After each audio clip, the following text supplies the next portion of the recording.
પાલનપુર શહેરના કોઝી વિસ્તાર નજીક આવેલા સમર્પણ ફ્લેટમાં ભક્તિ અને શ્રદ્ધાના વાતાવરણમાં નવરાત્રી મહોત્સવનો શુભારંભ થયો છે। પ્રથમ નોરતે ઘટ અને કળશ સ્થાપના સાથે દેવી મા દુર્ગાની પૂજા અર્ચના કરવામાં આવી હતી।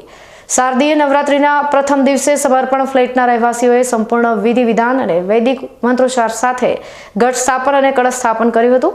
આ પ્રસંગે ફ્લેટના તમામ પરિવારો સમૂહ આરતીમાં જોડાઈને જગતજનની મા અંબાની આરાધના કરી હતી।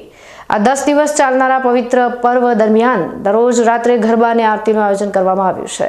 નવરાત્રીના આગમન સાથે જ સમગ્ર ફ્લેટમાં ભક્તિમય અને ઉત્સાહભર્યો માહોલ છવાયો છે।